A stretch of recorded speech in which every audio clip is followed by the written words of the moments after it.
On this edition for Saturday, June 16th, trade tensions. China retaliates against Trump administration tariffs. In our signature segment, migrants looking to get to Europe find a new route. And women accused of being married to members of ISIS go on trial. Next on PBS NewsHour Weekend. From the Tisch WNET studios at Lincoln Center in New York, Hari Srinivasan. Good evening and thanks for joining us. The trade battle between the United States and China is escalating. The Trump administration revised its list of new tariffs on $50 billion worth of Chinese products yesterday, and China retaliated within hours. The U.S. will now add 25% in new tariffs on more than 1,000 Chinese products, among them bulldozers, aircraft engine parts, agricultural machinery, and automobiles. China responded by increasing tariffs by 25% on $50 billion of U.S. imports, including automobiles, agricultural products, seafood, and medical equipment. President Trump says the new tariffs set to take effect on July 6th will protect American jobs and prevent unfair transfer of American technology. To help us sort out what is happening in this back and forth battle and what it will mean to American consumers and the world economy, we're joined now by Sharon O'Halloran, professor of political economics and international public affairs at Columbia University. So we are on the verge of a trade war here. To put this in perspective, the American economy is what, $20 trillion. So even if we're talking about $100 billion, $50 billion, this is relatively small to, this isn't going to collapse our entire economy, but what are the consequences as this escalates? Well, already we're starting to see a number of different parts of the economy that are being affected. First of all, we'll have some of the end consumers that are going to be affected that are going to be directly using a variety of different products, whether they use steel and so on. But mostly right now with steel and aluminum, we're going to be seeing the intermediary users, the auto industry that uses steel or aluminum in their production process. That's going to lead to increase in prices. Obviously, that's going to impact the daily consumer, you and me, who buy a car or want to, and that it can lead to increase in inflation, which could lead Fed to take, obviously, more aggressive stances in setting rates, which could have impacts in the overall growth of the economy. This, of course, is going to let business people be upset about profits and where they are and their willingness to invest. So that'll have impacts on jobs and job prosperities. There was the example of washing machines that we set a tariff on earlier, and now I think somewhere around 17% price increases for washing machines if you go to the appliance store. Talk a little bit about how interconnected the world is today. A lot of the products that we see on our store shelves, even if they might be assembled in China, might be sort of made here, and and there's parts coming from all over the world. Exactly. So most manufacturers are really world-class managers of global supply chains. Think of Nike, think of Apple, and even if they make the majority of the products here, they're really assembling many of the products from all over the world, and those products come in bits and pieces to then be quote unquote made in America. And that's just how you keep costs down, how you work with comparative advantage, and how you work with economies of scale. These are good things. This is why living standards have increased. These are why more people can afford many of those other luxuries that 50, 100 years ago were not even feasible. There's this constant drumbeat from the administration that says one of the reasons that we're doing this is to try to put the pressure on China for intellectual property concerns that businesses have, the kinds of money that we can invest in the country, right? And then really the other common refrain is to bring jobs back to the United States. So tell me the connection of if we have these trade imbalances corrected, if we slap more tariffs on China and the EU, does that automatically mean that those jobs, manufacturing jobs or otherwise, come back to the United States? No, they don't. Many cases they don't exist in the form that they used to before. And maybe many because of robots them, are doing some of those. They're robots, they're automated. And we say, oh, they've moved to Mexico. Well, they used to move to Mexico, then they moved to China, now they're in Vietnam. So it's just where you look for economies of scale, cheap labor and automation, and those are moving the supply chain around. So that's one thing. Second, that's not our comparative advantage. Americans are very good at high-end specialties. And so even when we talk about bringing back steel, we're not doing mass rolled out steel, we're doing more of the high-end specialty steel structures that go into, say, buildings, but that's not just rolled sheet metal. So we have to be careful about what we're talking about. The tariff in itself is not going to lead to those jobs coming back, and we have to realize that that's not the tool that we need to be looking at. Now, so the tariff is not the tool, but what we have to concern ourselves with are issues around non-tariff barriers, and that goes to the policies around the transfer of technology. There, both the EU and the US are trying to level the playing field, right? And that is an appropriate concern and a policy for the WTO to take up, and there have been a series of complaints going in there so that we can have greater investment in there without having to lose our property rights over that technology. We don't ask that from China, so why should they ask that from us? Sure. So that's the debate there. All right, a lot of these things will be untangled over the next few weeks. Sharon Exactly. O'Halloran of Columbia University, thanks so much for joining us. Okay. President Trump used Twitter this morning to continue to falsely blame Democrats for what he called forced family breakup at the border. It is Mr. Trump's administration that instituted a policy last month that requires that children of asylum seekers and immigrants crossing into the U.S. from Mexico illegally be held at separate detention centers. There is no law that requires this. However, he also admitted yesterday that he is willing for the policy to continue unless Democrats agree to fund a border wall, change rules on legal entry, and increase border enforcement. The president claims the Democrats, the minority party in both houses of Congress, are responsible because if they worked with Republicans, they could pass laws to prevent the separations. A vote is expected next week in the House on 2 Republican-drafted immigration bills, and the president now says he supports both of them. Weeks after a new government took power in Italy, it is taking a harder line on allowing migrants onto its shores. The country says 2 boats filled with rescued African migrants may not dock. The boats are currently sitting off the coast of Libya, where they rescue migrants trying to cross the Mediterranean. This is the latest refusal by Italy. Last week, it barred the rescue ship Aquarius from its ports. The Aquarius began running out of provisions for the more than 600 people it had on board. The Aquarius is now cleared to dock in Spain. France is also offering to take some of the migrants. How are North Korean defectors reacting to the recent summit between North Korea and the United States? Find out at pbs.org/newshour.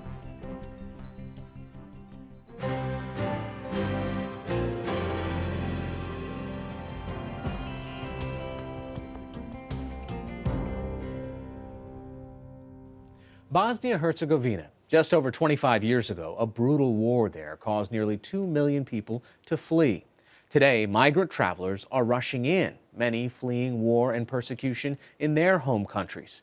Bosnia is a small nation with scant resources that has seen more than 3,500 people enter illegally this year alone. Some aid agencies fear a new humanitarian crisis is developing, and the UN Refugee Agency, UNHCR, is appealing for international financial assistance. NewsHour Weekend special correspondent Malcolm Brabant has more from northwestern Bosnia near the Croatian border. In a wood just outside the town of Bihać stands a derelict student dormitory.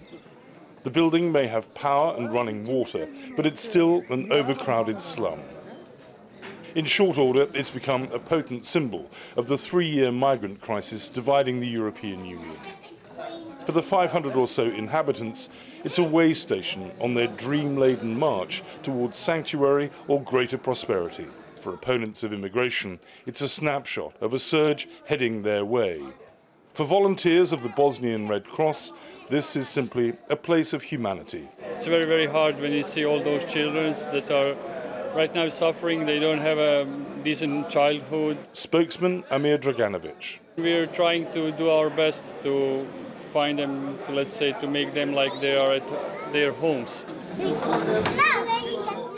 Proximity to the long, porous border with Croatia is the reason they're here.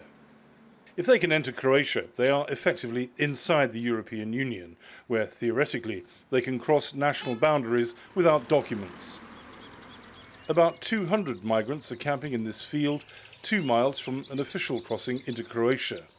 Croatia doesn't want the new arrivals, even though most intend to pass through on their way to somewhere else. Fatima has walked nearly 3,000 miles from Kandahar in Afghanistan to escape the Taliban. She didn't want to give her full name or show her face. Condition is not good because water is not clean and food is not good and people are very cold is here in night and sleeping the place is not good and we are very difficulties in here. So please do for something the children's and the pregnant women is also here and we are helpless passengers. So please, it's my request for all of European countries, do something for these peoples. There are several reasons why the arrival of refugees in Bosnia-Herzegovina is significant. One is that it proves that there is now a new migrant trail to the European Union 2.5 years after it was severed at the Macedonian border and people were forced to stay in Greece. Another is that these new arrivals have become a political football. It's an election year, and left-wing Member of Parliament Maja Gasel-Razalica, once a refugee herself during the Bosnian War, says the migrants' presence is being used to whip up nationalist sentiment in a volatile and divisive campaign. These days we have our election year in Bosnia and Herzegovina, and most parties in Bosnia and Herzegovina, national parties, they misused the topic refugees because they want to stoke up all this fear through our nation, through our people. Anti-migrant rhetoric is most trenchant in Republika Srpska, the part of Bosnia predominantly populated by Christian Orthodox ethnic Serbs. Their current leader, the Serb nationalist Milorad Dodik, is deeply suspicious that most of the new arrivals hail from Islamic countries. Refugees and migrants can't be allowed to stay in Republika Srpska. People suggest that we are inhumane in Republika Srpska. That's not true. We're very humane, but we are trying to maintain our way of life here, and we don't want it to be jeopardized. Dodik is campaigning to be elected in October as the Serbs' representative in Bosnia's three-person presidency. He claims that ethnic Muslim Bosnians in the capital, Sarajevo, are encouraging the migrant influx to change the demography of the country. Latest statistics from the Bosnian authorities show that most new arrivals are from Syria, Afghanistan, Iraq, Iran and Pakistan. There's a surreptitious Sarajevo plan that is encouraging Syrians, Afghans, and other Muslims to settle in the country over the next 4, 5, or 10 years. Once that's happened, they'll tell us that this is a Muslim-majority country. That's the idea. That's what Sarajevo is doing. 23 years after the Bosnian War finally ended, many in Sarajevo still remember being hungry. International generosity sustained them during the conflict, when 2 million Bosnians were displaced. Among them, these seniors who brought clothes for the migrants. I know it's difficult for them. We were in the war too, so we know how hard it can be. Adnan Tatarovic runs a charity which ordinarily helps impoverished Bosnians, but has now expanded its reach to sustain refugees and migrants. We were refugees too. We were refugees in our own cities. We were refugees in Europe. People have welcomed us and shared with us the last piece of bread they had. The Bosnian people want to help, feel the obligation to help, and share with these people even the little they have at this moment, since we all know that the situation is not great in our country. But we will help in any case, as much as we can. This family from northeastern Syria is seeking asylum.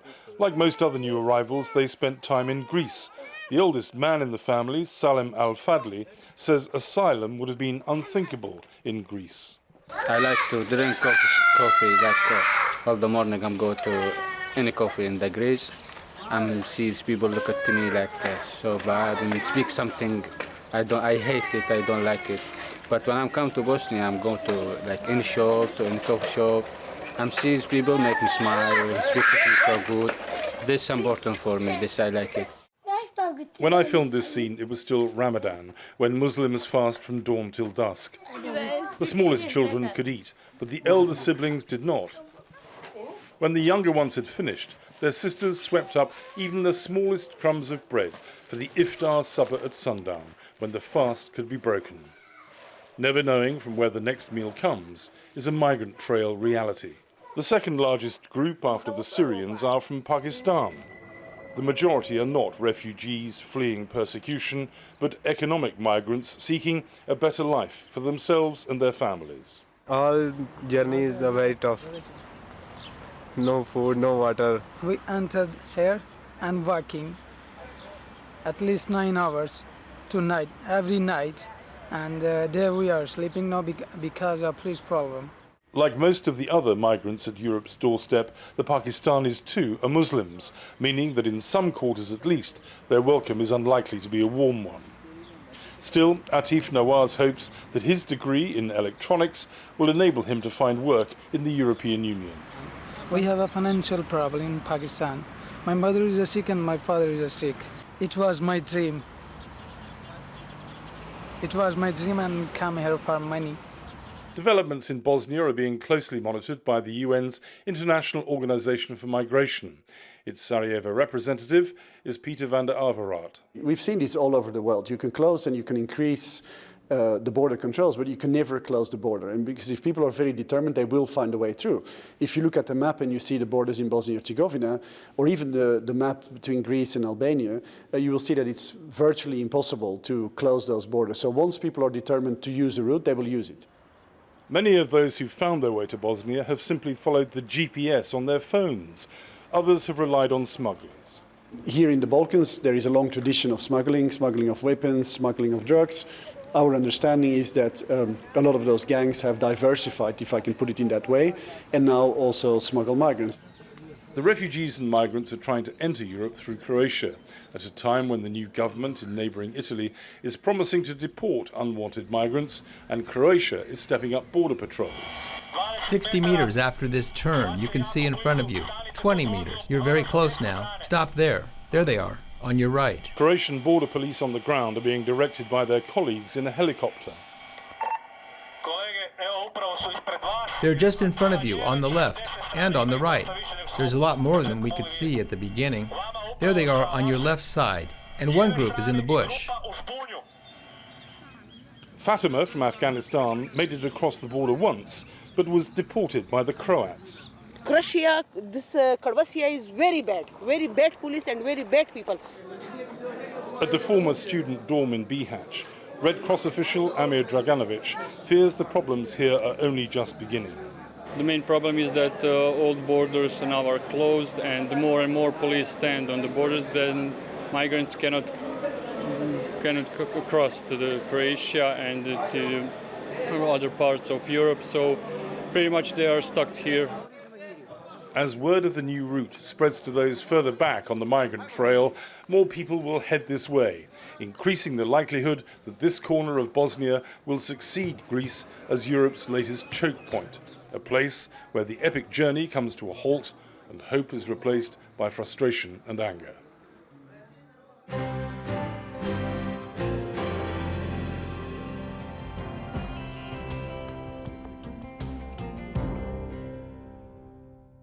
Iraq may have declared victory over ISIS, but the war left behind some unexpected prisoners. Hundreds of women who were married to ISIS fighters, many who have young children, are now facing trial as terrorists. Some have already been sentenced to death, others to life in prison.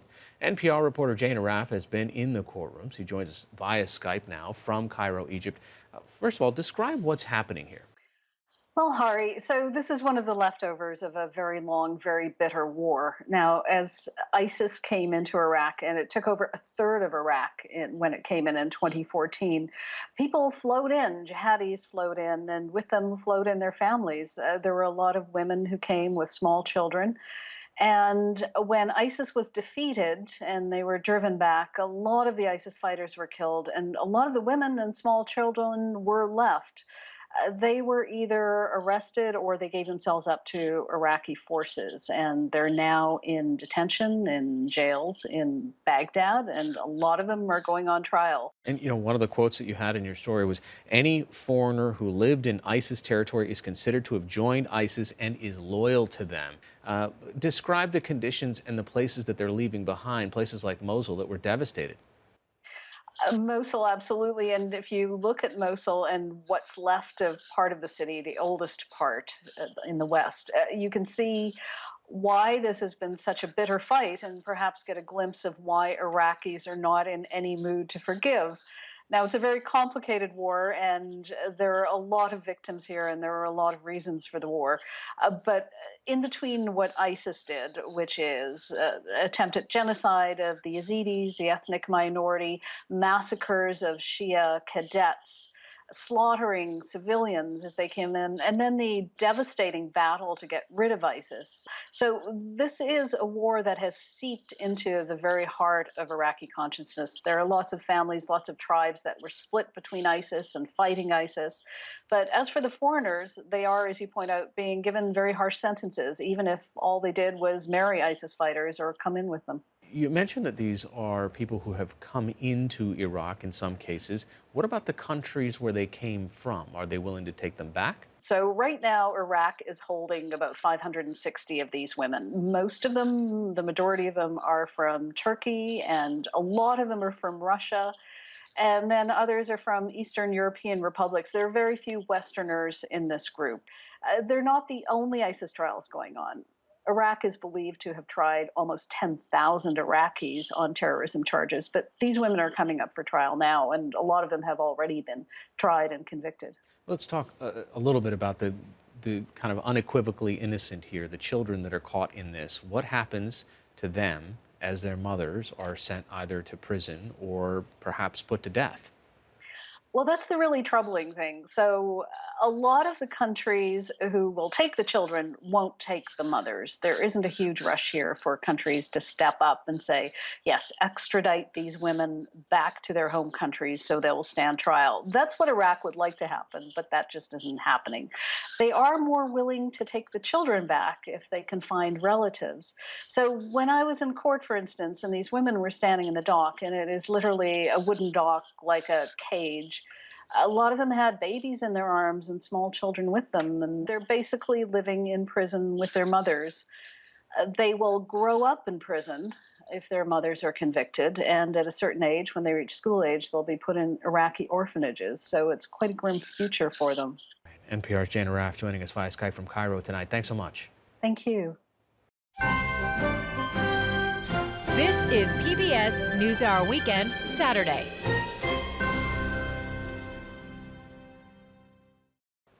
The proxy war being fought in Yemen between Saudi-led forces and Iran-backed Houthi rebels escalated today. The Saudi coalition claims it has captured the international airport near the rebel-held port city of Hodeidah. Fighting for control of the port city continues. It is a critical entry point for food and supplies. Nearly two-thirds of Yemenis rely on international aid, and humanitarian groups say more than 8 million are at risk for starvation. Terminally ill people in California can legally obtain prescription drugs to end their lives. A state appeals court reinstated a law that would allow it if a doctor has determined that the patient has 6 months or less to live. Last month, a judge in Riverside County declared the law unconstitutional because it was passed during a special legislative session called to consider other matters. According to California health officials, 111 terminally ill people ended their lives within the first 6 months of the bill becoming law in 2016. Thunder showers will help firefighters in the Southwest today. They could also bring hazardous flooding to the region. 1 to 3 inches of rain is forecast for parts of the 5-state region where there have been more than 20 wildfires in recent weeks. The largest blaze, the 416 fire near Durango, Colorado, has already burned nearly 33,000 acres and forced the closure of several public wildlife areas. Can a cocktail or a beer a day keep the doctor away? The question was supposed to be answered by a $100 million government study. But yesterday, the National Institutes of Health shut down the project after an investigation confirmed a New York Times report that found the NIH researchers sought funding from the alcohol industry. The study was supposed to determine the risk of heart attacks and stroke by comparing people who drink to those who abstain.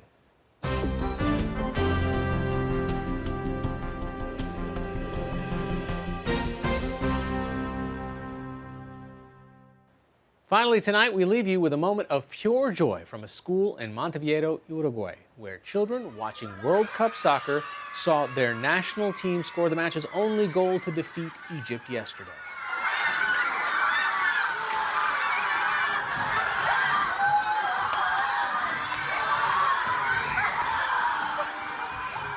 That's all for this edition of PBS NewsHour Weekend. I'm Hari Srinivasan. Thanks for watching. Have a good night.